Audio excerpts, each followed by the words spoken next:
If we are marked to die, we are enough to do our country's loss.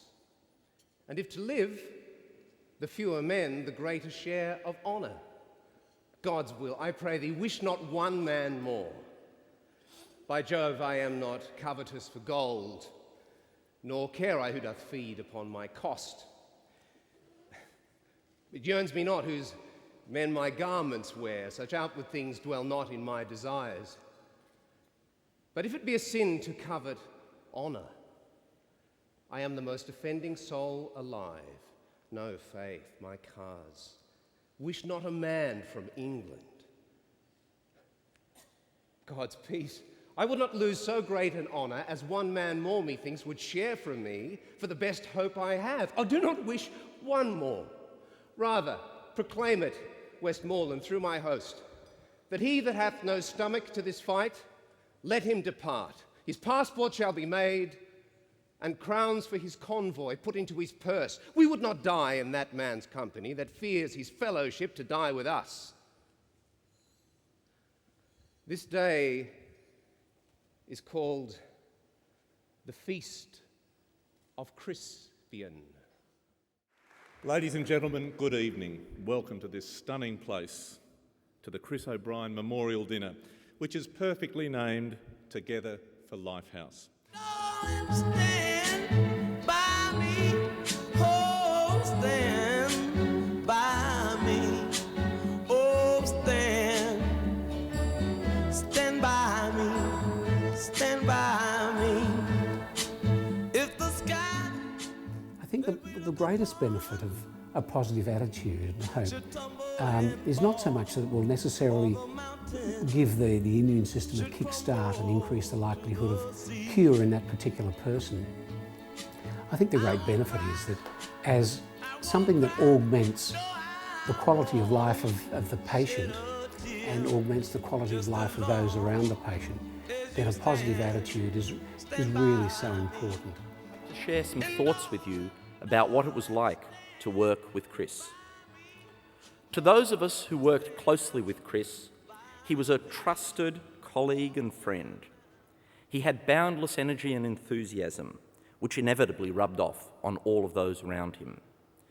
He was a role model for countless young doctors training at Royal Prince Alfred Hospital and was relentless in his pursuit of excellence and innovation in clinical care. As a clinician, he had a remarkable ability to connect with people. He really understood their anxieties and their concerns and was able to put them at ease. Chris was a natural teacher who never wasted an opportunity to share his knowledge.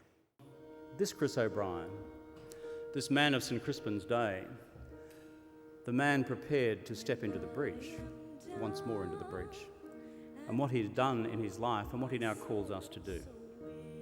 If you were here with us tonight, and I sense in my own small t theological way he is, I think you would have some things to say. But let me talk about him first. And his passion, which you've seen on the screen now tonight, about how you make a difference in people's lives when confronted with the extraordinary, visceral news that you are with cancer. And in him you have this extraordinary combination of human talents. A person who is gifted and trained in the greatest of medical and scientific traditions on the one hand, and on the other, a person of human heart and compassion and succour and comfort. While I was tidying Chris's study a few weeks ago, I found pinned to his notice board a scrap of paper with a few notes for additions to his book. I think that these few lines, written in his handwriting, sum up his professional life. The note reads, "A privilege to do medicine and be a doctor/surgeon. Do good and help others every day," with the every underlined. Values: kindness, tolerance, honesty, fairness, open disclosure. During Chris's illness and in the aftermath of Chris's death, we received literally thousands upon thousands of cards and letters saying such nice things about him, and many were from his former trainees. I think that one of Chris's greatest legacies is the number of young surgeons he trained and who are now working all over the world.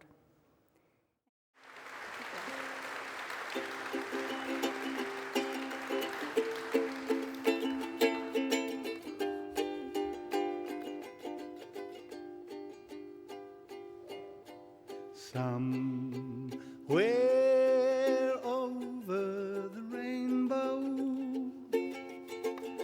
way up high,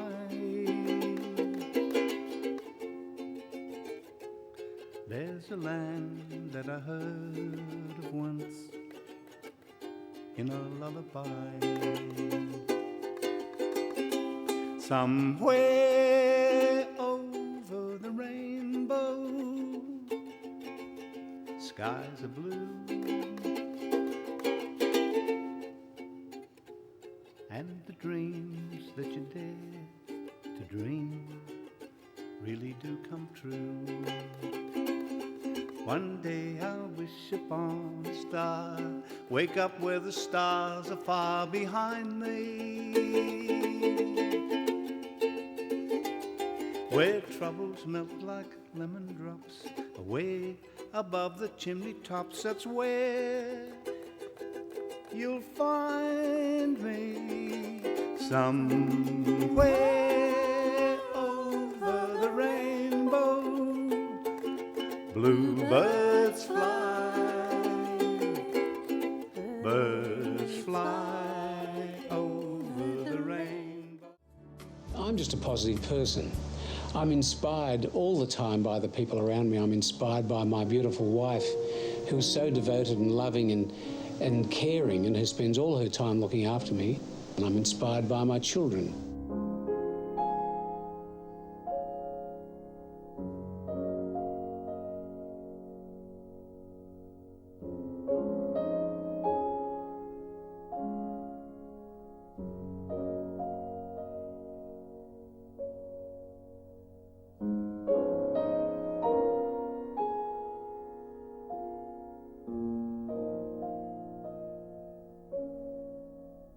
Whatever my fate is, I'll walk to it unafraid, and with the great, great honour of, as I go, knowing that perhaps I'm leaving behind, a few good things that I've done, and a knowledge that'll bear no influence on me, but may provide some consolation for Gail and the children, that I've made a good contribution and that I'll be well remembered.